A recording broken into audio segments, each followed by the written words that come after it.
presidente.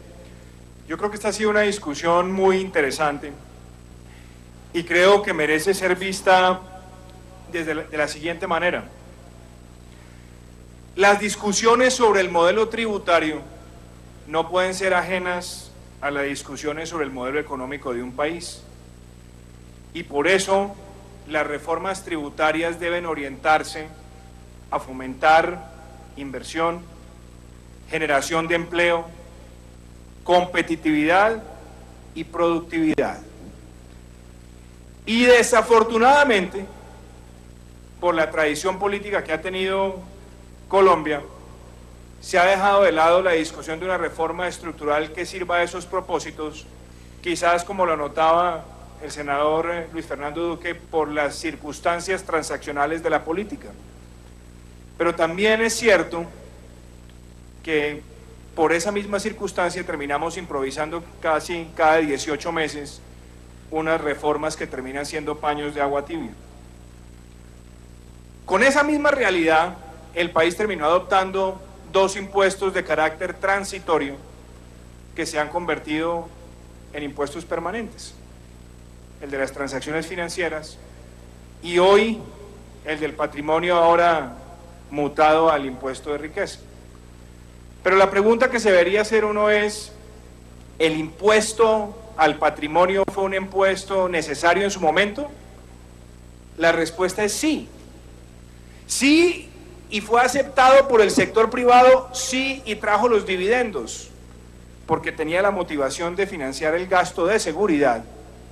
Y todo el mundo sabe, porque los hechos son tosudos, que la valoración de activos, que el retorno de la inversión, que la productividad produjo los efectos deseados, y en efecto ese impuesto debía expirar en el año 2010. ¿Qué ocurrió?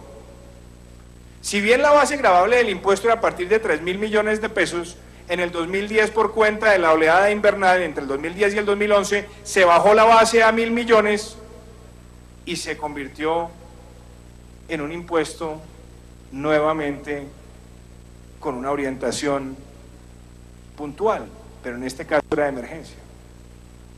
Después se dijo en el 2011 que expiraría en diciembre del 2014, y así lo decía el marco fiscal de mediano plazo de este año, que también empezaba la despedida del 2 por 1000. Y así se le presentó al Congreso. Y hoy, nuevamente, convertidos en impuestos permanentes. ¿Pero por qué? ¿Por qué estamos volviendo permanentes esos impuestos? Por el gasto público. Por un gasto que viene creciendo más allá de la capacidad sostenible del Estado para asumirlos, y lo ha hecho sobre la base de la renta petrolera.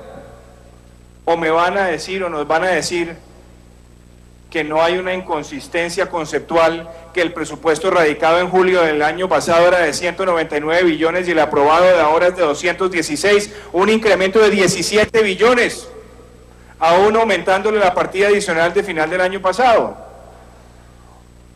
O nos van a decir que la nómina ejecutiva no aumentó en los 18.000 cargos, que valen 5.2 billones de pesos, y que claro, el ministerio se escuda diciendo que era un programa de formalización. Pues eso no es verdad. El informe del Consejo Privado de Competitividad presentado la semana pasada muestra que aún a finales del 2013, 40% de la nómina ejecutiva sigue siendo por contrato. Entonces ojalá el Ministerio de Hacienda también pueda sincerar eso.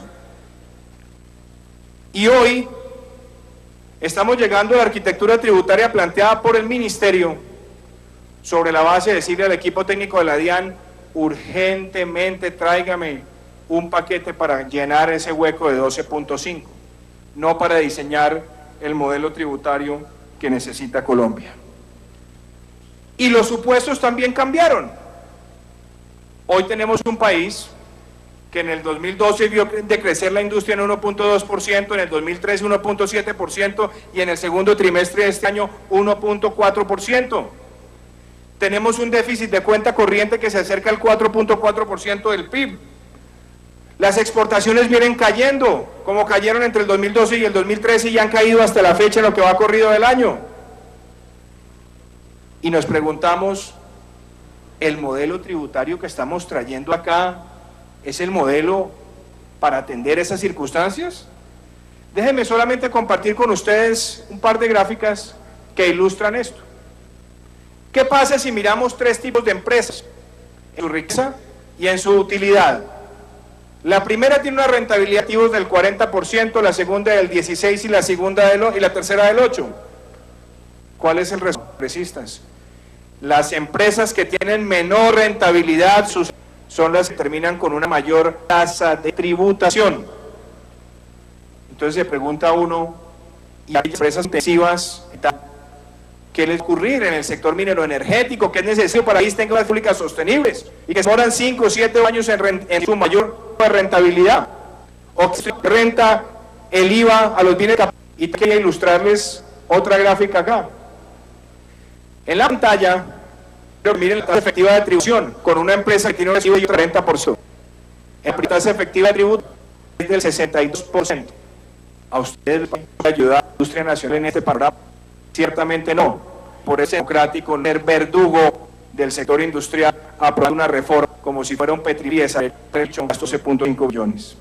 Bien, está el debate, si unos años acá dicen, hagamos la adecuada y el desarrollo, es de aquí el plan va a ser neutro presupuestalmente, no adicionales, no hay fuentes adicionales, o con qué se va a financiar lo que anuncia y cacarea todos los días el vicepresidente de la República como obras complementarias de las 4G, o con qué se va a financiar el programa de jornada única que no está visto en el presupuesto de Mayoral. Entonces preparémonos, señores, para de pronto ver el año entrante aún aprobando que quieren hacer aquí a la carrera una nueva reforma. Miremos otra cosa, acá se habla del escenario de los dividendos.